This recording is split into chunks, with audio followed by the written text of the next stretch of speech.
ನಿಮ್ಮ ಡಾಕ್ಟರ್ ವಿಶೇಷ ನೇರ ಪ್ರಸಾರ ಕಾರ್ಯಕ್ರಮಕ್ಕೆ ಸ್ವಾಗತ. ನಾನು ಶುಭಶ್ರೀ ಜೈನ್.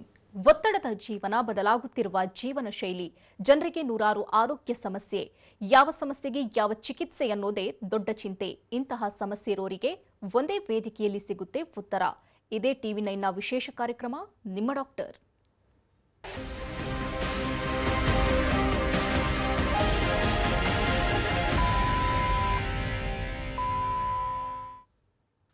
ಆಧುನಿಕ ಜೀವನ ಶೈಲಿಯಿಂದಾಗಿ ತಾರುಣ್ಯದಲ್ಲಿಯೇ ಮಾರಕ ಕಾಯಿಲೆಗಳಿಗೆ ಜನರು ತುತ್ತಾಗ್ತಿದ್ದಾರೆ. ಅಂತಹ ಕಾಯಿಲೆಗಳಲ್ಲಿ ಒಂದು ಆರ್ಥ್ರೈಟಿಸ್. ಮನುಷ್ಯನ ದೇಹವನ್ನ ಜರ್ಜರಿತಗೊಳಿಸೋ ಕಾಯಿಲೆಗಳಲ್ಲಿ ಸಂಧಿವಾತವು ಒಂದು. ರುಮಟಾಯ್ಡ್ ಆರ್ಥ್ರೈಟಿಸ್ ಅಂದ್ರೆ ಕೀಲುಗಳಿಗೆ ಸಂಬಂಧಿಸಿದ ದೀರ್ಘಕಾಲಿಕ ಸಮಸ್ಯೆ. ಇದು 25ರಿಂದ 55 ವರ್ಷದವರಲ್ಲಿ ಹೆಚ್ಚಾಗಿ ಕಂಡುಬರುತ್ತೆ. ಅದರಲ್ಲೂ ಪುರುಷರಿಗಿಂತ ಮಹಿಳೆಯರನ್ನ ಅತಿಯಾಗಿ ಕಾಡುವಂತಹ ಸಮಸ್ಯೆ. ಸಾಮಾನ್ಯವಾಗಿ ಈ ಸಮಸ್ಯೆ ಇದ್ದೇ ಇರುತ್ತೆ ಎಂದು ಕೆಲವರು ನಿರ್ಲಕ್ಷ್ಯ ಮಾಡ್ತಾರೆ. ಆದರೆ ಇದು ಉಲ್ಬಣಗೊಳ್ಳುತ್ತಾ ಹೋಗುತ್ತೆ. ಹೆಚ್ಚಿನ ಜನರಿಗೆ ಇದಕ್ಕೆ ಪರಿಹಾರ ಏನು ಅನ್ನೋದು ಗೊತ್ತಿಲ್ಲ. ಆದರೆ ಹೋಮಿಯೋ ಕೇರ್ನಲ್ಲಿದೆ ಇದಕ್ಕೆ ಶಾಶ್ವತ ಪರಿಹಾರ.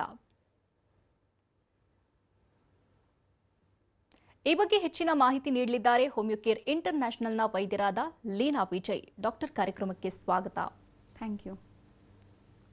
ಇನ್ನು ವೀಕ್ಷಕರೇ, ಟಿವಿ ಸ್ಕ್ರೀನ್ನಲ್ಲಿರುವಂತಹ ಸಂಖ್ಯೆಗೆ ಕರೆ ಮಾಡುವ ಮೂಲಕ ತಾವು ಡಾಕ್ಟರ್ ಜೊತೆ ನೇರವಾಗಿ ಮಾತನಾಡಬಹುದು. ಡಾಕ್ಟರ್, ಆರ್ಥ್ರೈಟಿಸ್ ಬಗ್ಗೆ ಜನರು ಸ್ವಲ್ಪ ಮಟ್ಟಿಗಾದರೂ ಕೇಳ್ಕೊಂಡಿದ್ದಾರೆ. ಆದರೆ ರೊಮೆಟಾಯ್ಡ್ ಆರ್ಥ್ರೈಟಿಸ್ ಅಂದ್ರೆ ಏನು?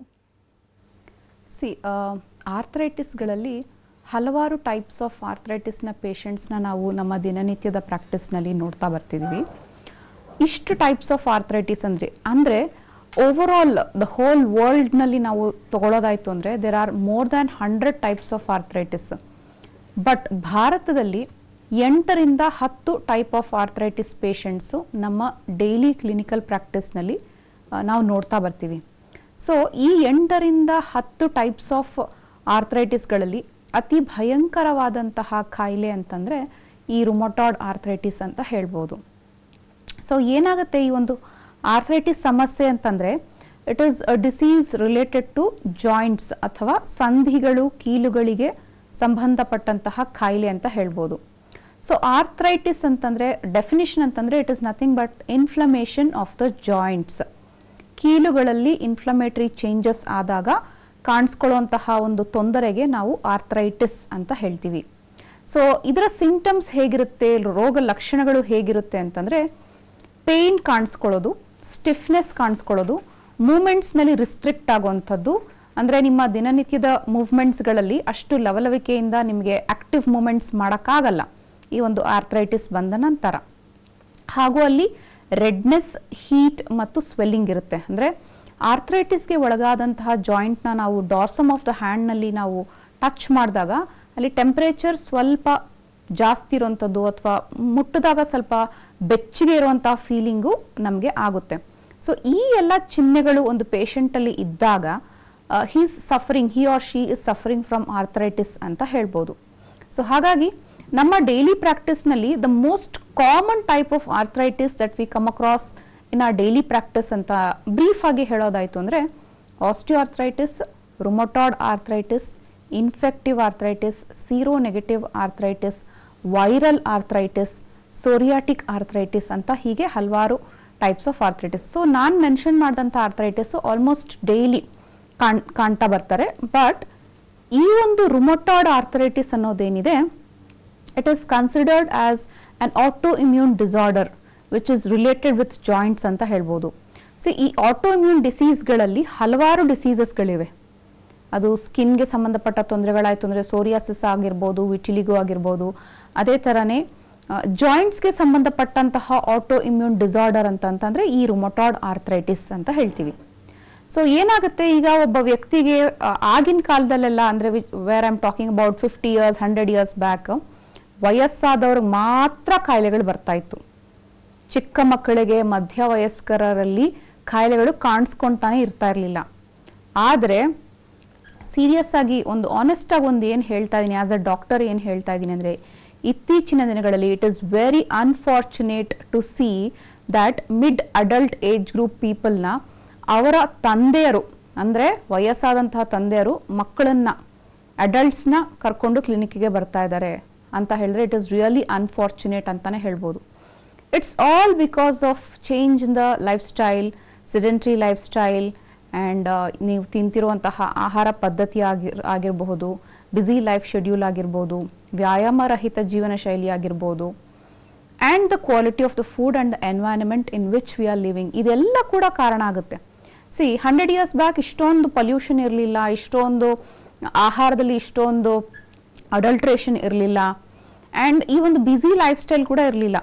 ಸೊ ಏನಾಗುತ್ತೆ ಅಂದರೆ ಈಗ ವಿ ಆರ್ ನಾಟ್ ಸೇಯಿಂಗ್ ಎಲ್ಲದರಲ್ಲೂ ಟೆಕ್ನಾಲಜಿಯಲ್ಲೂ ಕೂಡ ಅಡ್ವಾಂಟೇಜಸ್ ಇರುತ್ತೆ, ಡಿಸ್ಅಡ್ವಾಂಟೇಜಸ್ ಇರುತ್ತೆ.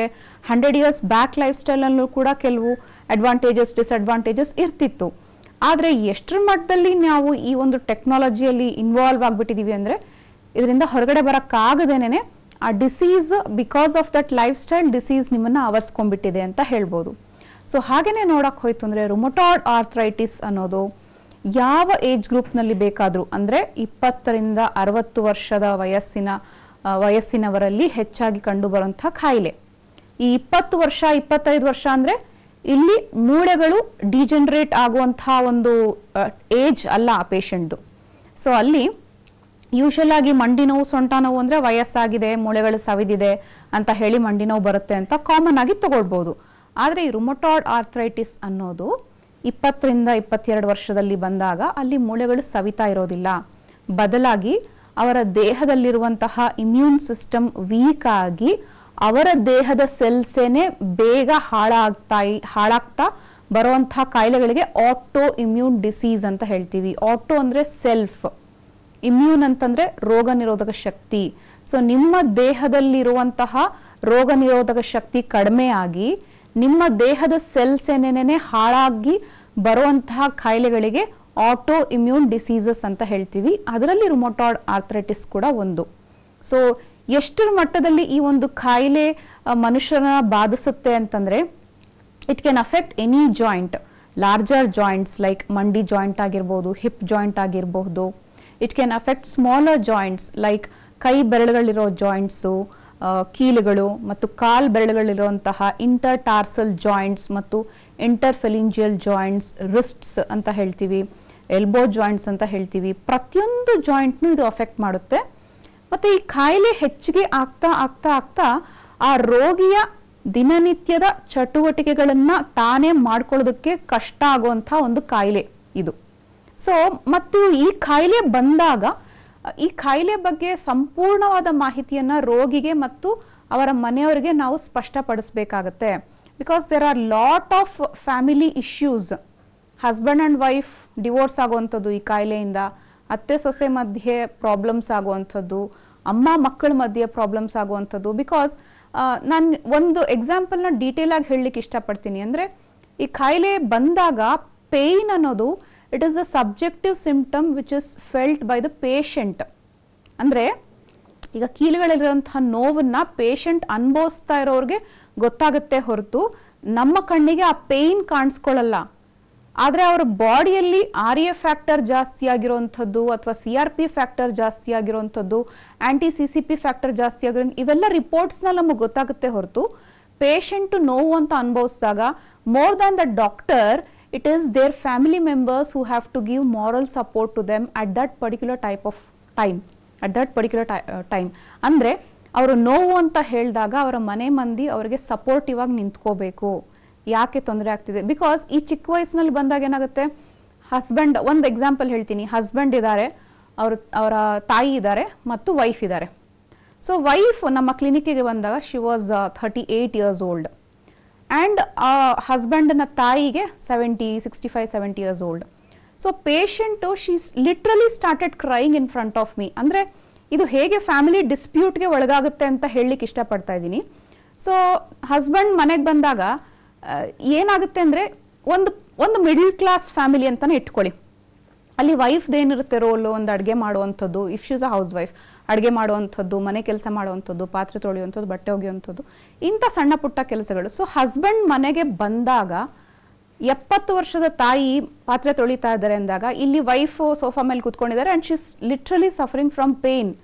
ಸೊ ಆ ಪೇಷಂಟ್ ಏನು ಹೇಳ್ತಾರೆ, ಮೇಡಮ್ ಅಡುಗೆ ಮಾಡಿದ ತಕ್ಷಣನೇ ಪಾತ್ರೆ ತೊಳೆಯೋಕ್ಕಾಗಲ್ಲ, ಪಾತ್ರೆ ತೊಳೆದು ಮುಗಿಸ್ಬೇಕು ಅನ್ನೋ ಆಸೆ ಇದೆ, ಆದರೆ ಪೇನ್ಸ್ ಮೇಡಮ್ ಮಾಡೋಕ್ಕಾಗಲ್ಲ ಅಂತ she literally started crying.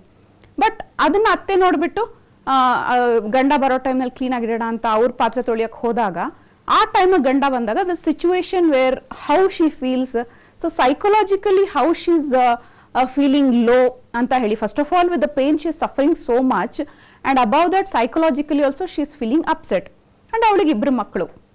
So ಹೀಗೆ ಇರೋವಾಗ ಡೆಫಿನೆಟ್ ಆಗಿ ಈ ಒಂದು ಪ್ರಾಬ್ಲಮ್ ಬಂದಾಗ ಫ್ಯಾಮಿಲಿ ಮೆಂಬರ್ಸ್ಗೆ ಈ ಕಾಯಿಲೆ ಬಗ್ಗೆ ಬ್ರೀಫ್ ಆಗಿ ಎಕ್ಸ್ಪ್ಲೇನ್ ಮಾಡಿ, ಈ ಕಾಯಿಲೆ ಅಷ್ಟು ಸುಲಭವಾದ ಕಾಯಿಲೆ ಅಲ್ಲ, ಈ ಕಾಯಿಲೆ ವಾಸಿಯಾಗಕ್ಕೆ ದೀರ್ಘಕಾಲದ ಚಿಕಿತ್ಸೆ ಬೇಕು, whether any system of medicine, be it allopathy, homeopathy, Ayurveda, Unani, Siddha, whatever it is. So ಯಾವ ಸಿಸ್ಟಮ್ನಲ್ಲಾದರೂ ಕೂಡ ಪ್ರಾಬ್ಲಮ್ ಆಟೋ ಇಮ್ಯೂನ್ ಡಿಸೀಸ್ ಅಂದಾಗ ಕ್ರಾನಿಕ್ ಟ್ರೀಟ್ಮೆಂಟ್ ಅವಶ್ಯಕತೆ ಇದೆ, ಕೌನ್ಸಿಲಿಂಗ್ ಅವಶ್ಯಕತೆ ಇದೆ, ಡೀಪ್ ಅನಾಲಿಸಿಸ್ ಆಫ್ ದ ಪೇಷಂಟ್ನ ಅಗತ್ಯ ಇದೆ. ಯಾಕೆ ಈ ವಯಸ್ಸಿಗೆ ಇವ್ರಿಗೆ ಈ ಒಂದು ಆಟೋ ಇಮ್ಯೂನ್ ಡಿಸೀಸ್ ಬಂತು, ಇವ್ರ ಚೈಲ್ಡ್ಹುಡ್ಡಲ್ಲಿ ಏನಾಗಿತ್ತು, any bitter experiences in childhood, everything matters in a patient getting auto immune disease ಅಂತ ಹೇಳ್ಬೋದು. ಓಕೆ ಡಾಕ್ಟರ್, ಡಿಸ್ಪ್ಲೇಲಿ ಗಮನಿಸ್ತಿದ್ದೆ ನಾನು, ಈ ಬೆರಳುಗಳೆಲ್ಲ ವಕ್ರವಾಗಿದೆ, ಕೈ ಕಾಲಿನ ಬೆರಳುಗಳು, ಅದು ಕೂಡ ರುಮೆಟಾಯ್ಡ್ ಆರ್ಥರೈಟಿಸ್ನ ಲಕ್ಷಣಗಳ ಹೇಗೆ? ಖಂಡಿತ ಇದು ರುಮಟಾಯ್ಡ್ ಆರ್ಥರೈಟಿಸ್ನ ಲಕ್ಷಣನೇ. ಏನಾಗುತ್ತೆ ಅಂದರೆ ಸ್ಟಾರ್ಟಿಂಗ್ನಲ್ಲಿ ಪೇಯ್ನ್ ಅಂತ ಕಾಣಿಸ್ಕೊಳ್ಳುತ್ತೆ, ಆ ಪೇಯ್ನ್ಗೆ ಅನಾಲ್ಜೆಸಿಕ್ಸ್ ಅಥವಾ ಆ್ಯಂಟಿ ಇನ್ಫ್ಲಮೇಟರಿ ಡ್ರಗ್ಸ್ನ ತಗೊಂಡು ಬೇರೆ ಸಿಸ್ಟಮ್ ಆಫ್ ಮೆಡಿಸಿನಲ್ಲಿ ಪೇಯ್ನನ್ನು ತಕ್ಷಣಕ್ಕೆ ಟೆಂಪರರಿಯಾಗಿ ರಿಲೀಫ್ ಮಾಡ್ಕೋಬೋದು. ಆದರೆ ಅಲ್ಲಿ ಡಿಫಾರ್ಮಿಟೀಸ್ ಕಂಟಿನ್ಯೂ ಆಗ್ತಾನೆ ಹೋಗುತ್ತೆ.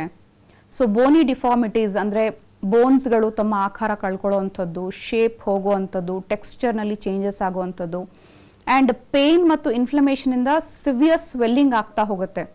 ಸೊ ಡಿಫಾರ್ಮಿಟೀಸ್ ಆದಾಗ the patient themselves will say that they don't have any hopes to live ಅಂತ ಕೂಡ ಹೇಳ್ತಾರೆ. ಒಂದು physical pain, emotional pain, mental ಪೇಯ್ನ್ನಲ್ಲೂ ಕೂಡ ಇದು ಈ ಕಾಯಿಲೆ ಅಫೆಕ್ಟ್ ಮಾಡುತ್ತೆ ಅಂತ ಹೇಳ್ಬೋದು. ಸೊ ಹೀಗೆ ಡಿಫಾರ್ಮಿಟೀಸ್ ಅನ್ನೋದು ಸ್ಟ್ರಕ್ಚರಲ್ ಡಿಫಾರ್ಮಿಟೀಸ್ ಮತ್ತು ಬೋನಿ ಡಿಫಾರ್ಮಿಟೀಸ್ ಈ ರುಮಟಾಯ್ಡ್ ಆರ್ಥರೈಟಿಸ್ನಲ್ಲಿ ಕಾಣಿಸ್ಕೊಳ್ಳುವಂತಹ ಒಂದು ಲಕ್ಷಣ ಅಂತ ಹೇಳ್ಬೋದು. ಓಕೆ ಡಾಕ್ಟರ್, ಮತ್ತಷ್ಟು ಮಾಹಿತಿ ತಮ್ಮಿಂದ ಪಡಿತೇನೆ. ಡಾಕ್ಟರ್, ನಾವು ರುಮೆಟಾಯ್ಡ್ ಆರ್ಥರೈಟಿಸ್ ಬಗ್ಗೆ ಮಾತನಾಡ್ತಾ ಇದ್ವಿ. ಆರಂಭಿಕ ಹಂತದಲ್ಲಿ ಇದನ್ನ ಗುರುತಿಸೋದು ಹೇಗೆ? ಕೆಲವರಿಗೆ ಇದು ಇದೆ ಅನ್ನೋದೇ ಗೊತ್ತಿರಲ್ಲ. ಯೂಶಲ್ ಆಗಿ ಈ ಮಧ್ಯವಯಸ್ಕರಲ್ಲಿ ಆಗುವಂತಹ ತೊಂದರೆಗಳು ಅಥವಾ ಈ 35-45 ಏಜ್ ಗ್ರೂಪ್ನಲ್ಲಿ ಕಾನ್ಸ್ಟೆಂಟ್ ಆಗಿ ಪೇಯ್ನ್ ಬರ್ತಾ ಇದೆ, ಮಂಡಿ ನೋವು ಬರ್ತಾ ಇದೆ, ಅಥವಾ ಬೇರೆ ಜಾಯಿಂಟ್ಸ್ಗಳಲ್ಲಿ ಪೇಯ್ನ್ ಬರ್ತಾ ಇದೆ, over A period of time ಯಾವುದೇ ಥರ ಟ್ಯಾಬ್ಲೆಟ್ಸ್ ತಗೊಂಡ್ರೂ ಕೂಡ ಪೇಯ್ನ್ ಕಡಿಮೆ ಆಗ್ತಾ ಇಲ್ಲ ಅಂದಾಗ ಅವರು ಡಾಕ್ಟ್ರನ್ನ ಕನ್ಸಲ್ಟ್ ಮಾಡ್ತಾರೆ. So after taking the history, ಅಂದರೆ ಈಗ ವಯಸ್ಸಾಗ್ಬಿಟ್ಟಿದೆ, it could be a case of osteoarthritis, ಅಂದರೆ ಮೂಳೆಗಳು ಸವದ್ಬಿಟ್ಟು ಆಗಿರೋವಂಥದ್ದು. ಸೊ ಎಕ್ಸ್ರೇನಲ್ಲಿ ಮೂಳೆಗಳು ಸವದಿದೆ ಅಂತಂದರೆ some doctors who belong to other system of medicine would suggest them to go for some replacement surgeries. But ಈ ಮಧ್ಯವಯಸ್ಕರಲ್ಲಿ ಅಂದರೆ 25-35 ಏಜ್ ಗ್ರೂಪ್ನಲ್ಲಿ ಜಾಯಿಂಟ್ಸ್ ಪೇನ್ ಆಗ್ತಾ ಇದೆ ಅಂದರೆ we subject them to some tests or investigations. ಅಂದರೆ ರಕ್ತ ಪರೀಕ್ಷೆಗಳನ್ನ ಮಾಡಿಸ್ಬಿಟ್ಟು ಆ ರಕ್ತದಲ್ಲಿ RA ಫ್ಯಾಕ್ಟರ್ ಅಂತ ಹೇಳ್ತೀವಿ, ರುಮಟಾಯ್ಡ್ ಆರ್ಥರೈಟಿಸ್ ಫ್ಯಾಕ್ಟರ್ ಅಂತ ಹೇಳ್ತೀವಿ. ಇದು ಯೂಶಲ್ ಆಗಿ in a normal human being it should be less than 20. So ಯಾರಲ್ಲಿ ರುಮಟಾಯ್ಡ್ ಆರ್ಥರೈಟಿಸ್ ಫ್ಯಾಕ್ಟರ್ 20ಕ್ಕಿಂತ ಜಾಸ್ತಿ ಇರುತ್ತೆ, ಕೆಲವರಲ್ಲಿ 40-35 ಈ ಥರ ಎಲ್ಲ ಇದ್ದಾಗ ಅದು ರುಮಟಾಯ್ಡ್ ಆರ್ಥರೈಟಿಸ್ ಅನ್ನೋದು ಕನ್ಫರ್ಮ್ ಆಗುತ್ತೆ. CRP ಫ್ಯಾಕ್ಟರ್ ಅಂತ ಹೇಳ್ತೀವಿ, ಅಂದರೆ ಸಿ ರಿಯಾಕ್ಟಿವ್ ಪ್ರೋಟೀನ್ ಅಂತ ಹೇಳ್ತೀವಿ, ASLO ಅಂತ ಹೇಳ್ತೀವಿ. ಸೊ ಇಂಥ ಕೆಲವು ಆ್ಯಂಟಿ CCP ಫ್ಯಾಕ್ಟರ್. ಸೊ ಇವೆಲ್ಲ ರಕ್ತ ಪರೀಕ್ಷೆಗಳನ್ನು ಮಾಡಿಸೋದ್ರ ಮುಖಾಂತರ ಅದರ ವ್ಯಾಲ್ಯೂಸ್ ನೋಡಿಬಿಟ್ಟು ಹೆಚ್ಚಿನ ಪ್ರಮಾಣದಲ್ಲಿ ಅವ್ರ ಬಾಡಿಯಲ್ಲಿ ಎಲ್ಲ ವ್ಯಾಲ್ಯೂಸ್ ಜಾಸ್ತಿ ಇದೆ ಅಂದಾಗ ಅವ್ರಿಗೆ ರುಮಟಾಯ್ಡ್ ಆರ್ಥರೈಟಿಸ್ ಇದೆ ಅನ್ನೋದು ಕನ್ಫರ್ಮ್ ಆಗುತ್ತೆ. ಸೊ ಇದು ಒಂದು ಆಟೋಮ್ಯೂನ್ ಡಿಸಾರ್ಡರ್ ಆಗಿರೋದ್ರಿಂದ depending upon the intensity and frequency of the disease, ಅಂದರೆ ಇಂಟೆನ್ಸಿಟಿ ಅಂದರೆ ಎಷ್ಟರ ಮಟ್ಟದಲ್ಲಿ ಅವ್ರಿಗೆ ಪೇಯ್ನ್ ಕಾಣಿಸ್ಕೊಳ್ತಾ ಇದೆ, ಎಷ್ಟು ಫ್ರೀಕ್ವೆಂಟ್ ಆಗಿ ಅವ್ರಿಗೆ ಬಾಧೆ ಉಂಟು ಮಾಡ್ತಾ ಇದೆ ಅನ್ನೋದರ ಆಧಾರದ ಮೇಲೆ ನಾವು ಮೆಡಿಸಿನ್ಸ್ ಡೋಸೇಜ್ ಆ್ಯಂಡ್ ಪೊಟೆನ್ಸಿನ ನಾವು ನಿರ್ಧರಿಸ್ತಾ ಬರ್ತೀವಿ. ಸೊ ಇದನ್ನು ತಗೊಳ್ಳೋದ್ರ ಜೊತೆಗೆ ಅವರಿಗೆ ಡಯಟ್ ಯಾವ ಥರ ಮೇಂಟೈನ್ ಮಾಡಬೇಕು. So most of the diseases can be controlled with diet. So dietary changes ಮಾಡ್ಕೊಳ್ಳೋವಂಥದ್ದು ಮತ್ತು ಲೈಫ್ ಸ್ಟೈಲ್ನಲ್ಲಿ ಕೆಲವು ಮಾಡಿಫಿಕೇಶನ್ಸ್, ಅಂದರೆ ತುಂಬಾ ಸೆಡೆಂಟ್ರಿ ಲೈಫ್ ಸ್ಟೈಲ್ ಲೀಡ್ ಮಾಡ್ತಾ ಇದ್ದಾರೆ ಅಂದರೆ ನಿಯಮಿತ ವ್ಯಾಯಾಮ, exercise and walking of a minimum 45 minutes in a day, ಹೀಗೆ ಮಾಡೋದ್ರಿಂದ ಪಾಸಿಟಿವ್ ವೈಬ್ಸಿಂದನೂ ಕೂಡ ಕಾಯಿಲೆ ಬೇಗ ವಾಸಿಯಾಗುವಂತಹ ಸಾಧ್ಯತೆ ಇರುತ್ತೆ ಅಂತ ಹೇಳ್ಬೋದು. ಓಕೆ ಡಾಕ್ಟರ್, ಕಾಲರ್ ಇದ್ದಾರೆ. ಈಶ್ವರ್ ಅಂತ ಸೋಲಾಪುರದಿಂದ ಕರೆ ಮಾಡಿದ್ದಾರೆ. ನಮಸ್ತೆ ಈಶ್ವರ್ ಅವರೇ. ನಮಸ್ತೆ ಡಾಕ್ಟರ್ ಇದ್ದಾರೆ, ಮಾತನಾಡಿ. ಹಲೋ, ನಮಸ್ತೆ. ನಮಸ್ತೆ ಸರ್, ಹೇಳಿ. ಸಮಸ್ಯೆ ಹೇಳ್ಕೊಳ್ಳಿ ಈಶ್ವರ್ ಅವರೇ. ನಮಸ್ತೆ. ನಮಸ್ತೆ ಈಶ್ವರ್ ಅವರೇ, ನಿಮ್ಮ ವಯಸ್ಸೆಷ್ಟು? ನಮ್ದು 42. 42. ಹೇಳಿ, ಏನ್ ಸಮಸ್ಯೆ ಆಗಿದೆ? ನಮಗೆ ಮಂಡಿ ನೋವು, ಸೊಂಟ ನೋವು. ಓಕೆ, ಎಷ್ಟು ದಿನಗಳಿಂದ ಇದೆ ಈ ಸಮಸ್ಯೆ? ಇದು ಹಲೋ ಹಲೋ ಹಾ, ಹೇಳಿ ಸರ್, ಎಷ್ಟು ದಿನಗಳಿಂದ ಇದೆ ಈ ಪ್ರಾಬ್ಲಮ್ ನಿಮ್ಗೆ? ಒಂದು 6 ತಿಂಗಳು ವರ್ಷ ಆಗಿದೆ. ಓಕೆ, ಏನ್ ಕೆಲಸ ಮಾಡ್ತೀರಿ ತಾವು? ನಾವು ಬೇಕರಿ ವರ್ಕ್ ಮಾಡ್ತೀವಿ. ಓಕೆ, ತುಂಬಾ ಹೊತ್ತು ನಿಂತಿರೋಂಥದ್ದು, ಈ ತರ ಆಕ್ಟಿವಿಟೀಸ್ ತುಂಬಾ ನಿಂತಿರೋಂಥದ್ದು, ಮತ್ತೆ ವಾಕಿಂಗ್ ಇಲ್ಲದೆ ಇರೋಂಥದ್ದು? ಸಂಜೆವರೆಗೂ ನಿಲ್ಬೇಕು. ಸೊ ಯೂಶಲ್ ಆಗಿ ಬೇಕರಿ ಅಂತ ಅಂದ್ರೆ ಅಥವಾ ಹೋಟೆಲ್ ಅಂತಂದ್ರೆ ಅರ್ಲಿ ಮಾರ್ನಿಂಗ್ ನೀವು ಓಪನ್ ಮಾಡಬೇಕಾಗುತ್ತೆ ಅಂಡ್ ಲೇಟ್ ನೈಟ್ಸ್ ವರೆಗೂ ಕೂಡ ನೀವು ಕೆಲಸನ ಮಾಡಬೇಕಾಗುತ್ತೆ. And sometimes even in the afternoons or ಮಧ್ಯಾಹ್ನ ಟೈಮ್ನಲ್ಲೂ ಕೂಡ ನೀವು ರೆಸ್ಟ್ ಇಲ್ದೇನೆ ಕೆಲಸ ಮಾಡಬೇಕಾಗಿ ಬರುತ್ತೆ. ಸೊ ಯೂಶಲ್ ಆಗಿ ಈ ರೀತಿಯಾಗಿರುವಂತಹ ಲೈಫ್ ಸ್ಟೈಲ್ನ ಲೀಡ್ ಮಾಡ್ತಿರೋಂಥವರಲ್ಲಿ ಬಹಳ ಬೇಗನೆ ಮಂಡಿ ನೋವು ಅಥವಾ ವೆರಿಕೋಸ್ ವೇನ್ಸ್ ಅಂತ ಕೂಡ ಇನ್ನೊಂದು ಸಮಸ್ಯೆ ಇದೆ. ರಕ್ತನಾಳಗಳಲ್ಲಿ ಆಗುವಂತಹ ಉಬ್ಬುವಿಕೆಗೆ ವೆರಿಕೋಸ್ ವೇನ್ಸ್ ಅಂತ ಹೇಳ್ತೀವಿ. ಸೊ ಈ ರೀತಿಯಾದಂತಹ ಸಮಸ್ಯೆಗಳು ಸಾಮಾನ್ಯವಾಗಿ ಇಂತಹ professionally we call it occupational hazards or professional diseases ಅಂತ ಹೇಳ್ತೀವಿ. ಸೊ ಹಾಗಾಗಿ we can call it early osteo arthritis. ಅಂದ್ರೆ ನೀವು ಹೇಳ್ತಿರುವಂತಹ ಸಿಂಪ್ಟಮ್ಸ್ನ ಆಧಾರದ ಮೇಲೆ to be on safer side ಕೆಲವು ಇನ್ವೆಸ್ಟಿಗೇಷನ್ಸ್ನ ಮಾಡಿಸಿ, ಅಂದರೆ ಎಕ್ಸ್ರೇ ಆಗಿರ್ಬೋದು, ಕೆಲವು ರಕ್ತ ಪರೀಕ್ಷೆಗಳಾಗಿರ್ಬೋದು. It could be even rheumatoid arthritis or osteo arthritis. So ಯಾವ ಒಂದು ಆರ್ಥ್ರೈಟಿಸ್ ಇಂದ ನೀವು ಸಫರ್ ಆಗ್ತಾ ಇದ್ದೀರಾ ಅಂತ ತಿಳ್ಕೊಳ್ಳೋದಕ್ಕೆ ಒಂದು ಬೇಸಿಕ್ ಎಕ್ಸ್ರೇ, ಅಫೆಕ್ಟೆಡ್ ಜಾಯಿಂಟ್ದು ಎಕ್ಸ್ರೇ ಮಾಡಿಸ್ಕೊಳ್ಳಿ, ಹಾಗೂ ಕೆಲವು ರಕ್ತ ಪರೀಕ್ಷೆಗಳನ್ನ ಮಾಡಿಸ್ಕೊಳ್ಬೇಕಾಗತ್ತೆ. ಸೊ ನೀವೊಂದು ಕೆಲಸ ಮಾಡಿ, ನೀವು ನಿಮ್ಮ ಹತ್ತಿರದ ಹೋಮಿಯೋಕೇರ್ ಇಂಟರ್ನ್ಯಾಷನಲ್ ಬ್ರಾಂಚ್ನ ಕನ್ಸಲ್ಟ್ ಮಾಡಿ, ನಿಮ್ಮನ್ನ ಡೀಟೇಲ್ಡ್ ಆಗಿ ಕ್ಲಿನಿಕಲ್ ಎಕ್ಸಾಮಿನೇಷನ್ ಮಾಡಿ ಯಾವ ಯಾವ ರಕ್ತ ಪರೀಕ್ಷೆಗಳು ಹಾಗೂ ಸ್ಕ್ಯಾನ್ ಮಾಡಿಸ್ಕೊಳ್ಬೇಕಾ ಅಥವಾ ಎಕ್ಸ್ರೇ ಮಾಡಿಸ್ಕೊಳ್ಬೇಕಾ ಅಂತ ಒಂದು ಸ್ಲಿಪ್ ಬರ್ಕೊಡ್ತೀವಿ. ಆ ರಿಪೋರ್ಟ್ಸ್ನ ಮಾಡಿಸ್ಕೊಂಡು ರಿಪೋರ್ಟ್ಸ್ ಸಿಕ್ಕ ತಕ್ಷಣ ನೀವು ಮತ್ತೆ ಡಾಕ್ಟರ್ನ ಕನ್ಸಲ್ಟ್ ಮಾಡಿ ಟ್ರೀಟ್ಮೆಂಟ್ ಸ್ಟಾರ್ಟ್ ಮಾಡಿಕೊಂಡ್ರೆ ನಿಮ್ಗೆ ಈಗ 42 ಇಯರ್ಸ್ಗೆ ನೀವು ಮತ್ತೆ ಆ ಡಿಜನರೇಷನ್ ಆಗೋದನ್ನ ಅವಾಯ್ಡ್ ಮಾಡ್ಕೊಳ್ಳೋದು ಹೇಗೆ, ಡಯಟ್ನಲ್ಲಿ ಹೇಗೆ ಡಿಸೀಸ್ನ ಕಂಟ್ರೋಲ್ ಮಾಡ್ಕೊಳ್ಳೋದು ಅಂತ ಇನ್ನೂ ಹೆಚ್ಚಿನ ಮಾಹಿತಿಯನ್ನು ಕ್ಲಿನಿಕ್ನಲ್ಲಿ ಕೊಡ್ತೀವಿ. ಥ್ಯಾಂಕ್ ಯು ಈಶ್ವರ್ ಅವರೇ, ಕರೆ ಮಾಡಿದ್ದಕ್ಕಾಗಿ. ಡಾಕ್ಟರ್, ಟ್ರೀಟ್ಮೆಂಟ್ ಪ್ರೊಸೀಜರ್ ಹೋಮಿಯೋಕೇರ್ ಇಂಟರ್ನ್ಯಾಷನಲ್ನಲ್ಲಿ ಹೇಗಿರುತ್ತೆ? ಹೋಮಿಯೋಕೇರ್ ಇಂಟರ್ನ್ಯಾಷನಲ್ನಲ್ಲಿ ಎಲ್ಲ ಥರದ ಡಿಸೀಸಸ್ಗೆ, ಎಸ್ಪೆಷಲಿ ಕ್ರಾನಿಕ್ ಡಿಸೀಸಸ್ಗೆ ಕಾನ್ಸ್ಟಿಟ್ಯೂಷನಲ್ ಮೆಡಿಸಿನ್ಸ್ನ ನಾವು ಕೊಡ್ತಾ ಬರ್ತೀವಿ. ಸೊ ಕ್ರಾನಿಕ್ ಕೇಸಸ್ ಅಂತಂದರೆ it could B long lasting diseases like rheumatoid arthritis ಆಗಿರ್ಬೋದು, ಡಯಾಬಿಟೀಸ್ ಮೆಲೈಟಸ್ ಆಗಿರ್ಬೋದು, ಹೈಪೋಥೈರಾಯ್ಡಿಸಮ್ ಆ್ಯಂಡ್ ಅಸ್ತಮಾ ಆಗಿರ್ಬೋದು, ಗ್ಯಾಸ್ಟ್ರೋಇಂಟೆಸ್ಟೈನಲ್ ಟ್ರ್ಯಾಕ್ಟ್ ಡಿಸೀಸ್ ಆಗಿರ್ಬೋದು. ಸೊ ಸಿಂಪ್ಟಮ್ಯಾಟಿಕ್ ಟ್ರೀಟ್ಮೆಂಟ್ ಜೊತೆಗೆ ಕಾನ್ಸ್ಟಿಟ್ಯೂಷನಲ್ ಥೆರಪಿ ಅಥವಾ ಕಾನ್ಸ್ಟಿಟ್ಯೂಷನಲ್ ಟ್ರೀಟ್ಮೆಂಟ್ ಕೊಡೋದ್ರ ಮುಖಾಂತರ ನಾವು ಪೇಷಂಟ್ನ ತುಂಬ ಡೀಪ್ ಆಗಿ ಅಪ್ರೋಚ್ ಮಾಡುವಂತಹ ಸಾಧ್ಯತೆಗಳು ಇರುತ್ತೆ. ಇತ್ತೀಚಿನ ದಿನಗಳಲ್ಲಿ ಏನಾಗ್ತಾ ಇದೆ ಅಂದರೆ because of this busy lifestyle ಕೆಲವು ಪೇಷಂಟ್ಸ್ಗೆ ಫಾಲೋ ಅಪ್ ಮಾಡೋದಕ್ಕೂ ಮರ್ತೋಗ್ತಾರೆ ಅಥವಾ they don't come regularly for the follow ups. So ಹಾಗಾಗಿ ನಮ್ಮ ಕ್ಲಿನಿಕ್ನಲ್ಲಿ ಸರ್ವಿಸ್ ಟೀಮ್ ತುಂಬ ಚೆನ್ನಾಗಿದೆ ಅಂತ ಹೇಳ್ಬೋದು. We have executives to remind patients to come up for follow up visits. And ಇದರ ಜೊತೆಗೆ ಪ್ರತಿಯೊಂದು ಪೇಷಂಟ್ಗೂ ಕೂಡ ಅವರು ಸಫರ್ ಆಗ್ತಿರುವಂತಹ ಕಾಯಿಲೆಗಳಿಗೆ ಒಂದು ಡಯಟ್ ಚಾರ್ಟ್ ಅಂತ ಕೊಡ್ತೀವಿ. For example, it could B arthritis, rheumatoid arthritis, hypothyroidism, diabetes, ಏನೇನು ತಿನ್ನಬೇಕು ಏನೇನು ತಿನ್ನಬಾರ್ದು ಅಂತ ಆ ಡಯಟ್ ಚಾರ್ಟ್ನಲ್ಲಿ ಮೆನ್ಷನ್ ಮಾಡಿರ್ತಾರೆ.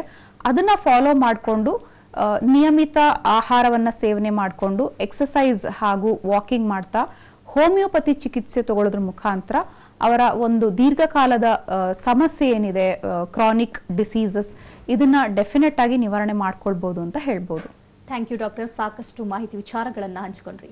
ವೆಲ್ಕಮ್. ವೀಕ್ಷಕರೇ, ಡಾಕ್ಟರನ್ನ ನೇರವಾಗಿ ಭೇಟಿಯಾಗಬೇಕು ಅಂದರೆ ಅಡ್ರೆಸ್ ಪ್ಲೇಟ್ ಇಂತಿದೆ. Homeocare international private limited Bengaluru ಶಾಖೆಗಳು ಜಯನಗರ, ಮಲ್ಲೇಶ್ವರಂ, ಇಂದಿರಾನಗರ, HSR ಲೇಔಟ್. ಇತರೆ ಶಾಖೆಗಳು ದಾವಣಗೆರೆ, ಬೆಳಗಾವಿ, ಹುಬ್ಬಳ್ಳಿ, ಶಿವಮೊಗ್ಗ, ತುಮಕೂರು, ವಿಜಯಪುರ, ಬೀದರ್, ಹಾಸನ, ಮೈಸೂರು, ಮಂಗಳೂರು, ಕಲಬುರಗಿ, ಬಳ್ಳಾರಿ. ದೂರವಾಣಿ ಸಂಖ್ಯೆ 9550001133, ಮತ್ತೊಂದು ಸಂಖ್ಯೆ 180010081212.